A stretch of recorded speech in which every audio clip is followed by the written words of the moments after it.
অসহায় বৃদ্ধার শেষ সম্বল এই বাড়িটুকু দখল করতে এসেছে এলাকার কিছু পাতি নেতা।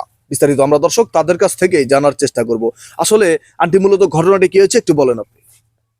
কি কমু স্যার, আমার স্বামী মরে যাওয়ার আগে উনাগো কাছ থেকে বলে 5,000 টাকা আনছিল। আমি তো এই বিষয়ে কিছুই জানি না। এখন আমার সম্বল বলতে এই পোলা আর এই বাড়ি আর দেখেন এই ভাঙ্গাচোরা একটা টিনের এই ছোট্ট ঘরটা। হ্যাঁ, এরা আইসে দাবি করতে। এরা যদি দাবি করে, এরা যদি এটা কাইরা চুরে লয়ে যায়, আমি আমার পোলাটারে নিয়ে কই যায় দাঁড়ামো কোন?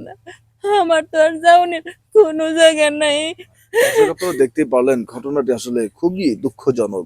শুধুমাত্র 5,000 টাকার জন্য কিভাবে এরকম জায়গা সম্পত্তি সহ বাড়ি দখল করতে আসে কোনোভাবেই আমি বুঝতেছি না। আসলে আপনি তো এই এলাকার একজন প্রতিনিধি, আসলে এই বিষয়টা নিয়ে কতটুকু কি জানেন একটু বলেন তো আমাদের। এখন ওই ছেলেটাই আমারে বললো যে এরকম ওই এলাকার নেতারা আইছে আমরা বাড়িটা দখল করে নিয়ে যাওয়ার জন্য। বলে কি বিষয়? পরে কই যে আমার বাবা নাকি ওই যে তার থেকে 5,000 টাকা নিছেন কবে, ওই টাকা সুদে আসলে বাড়তে বাড়তে এখন 5 লাখে দাঁড়াইছে। এখন আমরা বাড়ি ঘর নিয়ে দেবো, নাহলে আমরা টাকা দেওয়া লাগবো। ওইটা কি সম্ভব? এটার কোনো ডকুমেন্ট নাই, কোনো সাক্ষী নাই। আর ওইটা কিছুতেই মাইনে নেওয়া সম্ভব না। আমার দেহে যতক্ষণ পর্যন্ত 1 ফোঁটা রক্ত আছে ওই বাড়ি দখল করতে আমি কারোরই দেবো না। হ্যাঁ, যত বড় নেতাই হোক আর যত বড় এই হোক। আচ্ছা আচ্ছা, আমরা একটু ওনাদের কাছ থেকে জানার চেষ্টা করি। একটু ওনাদের দেখান তো, আপনারা যে এই দাবিটি নিয়ে আসছেন। আচ্ছা, এইখানে মাস্তানি করেন না, আপনারা যে এই দাবিটি নিয়ে আসছেন যে 5,000 টাকার এখন 5 লক্ষ টাকাতে রূপান্তরিত হয়েছে, এটা আসলে কিভাবে সম্ভব? টাকায় কি কখনো টাকা জন্ম দেয়? টাকা জন্ম দেয় না। এর স্বামী মারা যাওয়ার আগে অনেক বছর, প্রায় আপনার 15 বছর হবে না রে, 15 বছর আগে আমাদের কাছ থেকে 5,000 টাকা নিয়েছিল। সেই টাকা সুদের উপর নিয়েছিল। কোনোদিন লাভ দেনি, মারা গেছে। এখন সেটা 5 লাখ টাকায় হয়েছে। আজকে যদি টাকা না দেয়, এই ঘর বাড়ি যাই আমি অর্ডার ধরে আগে যাস না, সব ভাঙাবো, কোনো কিছু থাকবে না। এই জায়গা লিখে দিতে হবে। আরে মেম্বার, এই তুমি আমারে চেনো?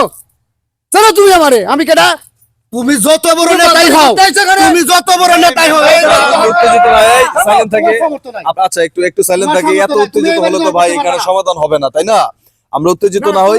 দেখেন, শুনেন, আপনি যেটি বললেন যে 5,000 টাকা সুদের উপর দিয়েছেন 15 বছরে, 5,000 টাকা কখনো 5 লক্ষ টাকা রূপান্তরিত হয়, প্রথম কথা। দ্বিতীয় কথা হচ্ছে যে আপনি যেটা বললেন সুদের উপর টাকা দিয়েছেন, সুদের উপর টাকা দেওয়ার কি কোনো নিয়ম আছে? এরকম কোনো নিয়ম কোথায় পাইছেন আপনি?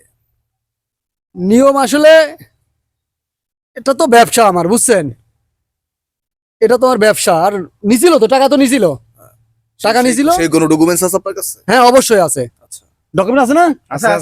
ডকুমেন্টস আছে। সেটা তো আপনারা মুখে বলে যাচ্ছেন, দেখাতে তো পারছেন না। দেখাতে তো পারতেছেন না। নেতার কথা 100।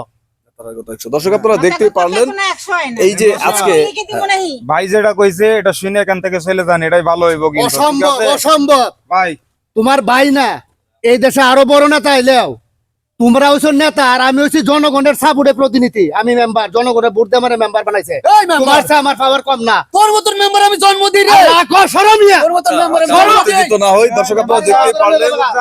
ভাই কইছে বলে এখনো চুপ ইয়া করে কইছি। তুই বাড়ি নিয়ে যাই ওই থেকে দেখি। আচ্ছা আচ্ছা, আপনারা একটু সাইলেন্ট থাকেন, আমরা একটু কথা বলি। দর্শক, আপনারা দেখতে পারলেন আজকের ঘটনাটি। আসলে এইখানে যে বিষয়টি ঘটছে দেখেন, এই যে এই এক গ্রুপ, তারা হচ্ছে এলাকার পাতি নেতা। তো আর ওনাদের বাড়িটা দখল করতে আসছে। 5,000 টাকাকে 5 লক্ষ টাকা রূপান্তরিত করে এরকম একটি প্ল্যান সাজিয়ে তারা তাদের বাড়ি দখল করতে আসছে। তো এরকম ঘটনা আসলে অনেক ঘটে। আমরা এই ভিডিওটা কেন তৈরি করেছি দেখেন, যদিও এটা আমাদের সম্পূর্ণ একটি তৈরি করা ভিডিও, কাল্পনিক, কোনোভাবেই বাস্তবের সাথে মিল নেই, কিন্তু এরকম ঘটনা আমার যেটা মনে হয় অনেক ঘটতেছে বর্তমান সমাজে। আমাদের দেশে নেতাদের কোনো কমতি নাই, মানে কর্মীর চাইতে নেতা বেশি, এমন একটা অবস্থা হয়ে গিয়েছে।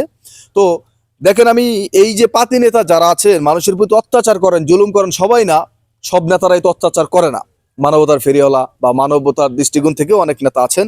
যেসব নেতারা মানুষের প্রতি অত্যাচার, জুলুম করেন, ক্ষমতার অপব্যবহার করেন, তাদের উদ্দেশ্যে আজকের এই ভিডিওটা বানানো। সৃষ্টিকর্তা আপনাকেও সৃষ্টি করছে, যার সাথে জুলুম করছেন তাকেও সৃষ্টি করছে। আপনিও যেখানে যাবেন পরপারে সেও সেখানেই যাবে।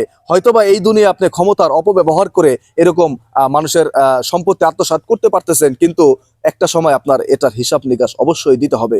সো কাজেই আসলে ভাই, দুনিয়া কখনোই চিরস্থায়ী না। এই দুনিয়ার মায়ায় পড়ে মানুষ ঠকিয়ে কখনোই বড় হওয়া যায় হয়তোবা, কিন্তু পরপারে কখনোই বড় হওয়া যায় না। সো সবকিছু মিলে আমি আমার কথা শেষ করছি। আপনারা যারা এই ভিডিওটা দেখে থাকবেন অবশ্যই শুধরিয়ে যাবেন। যদি এই ধরনের কেউ আমার ভিডিওটা দেখে থাকেন, অবশ্যই এই বিষয়গুলো থেকে বিরত থাকবেন। সবাই ভালো থাকবেন, ধন্যবাদ।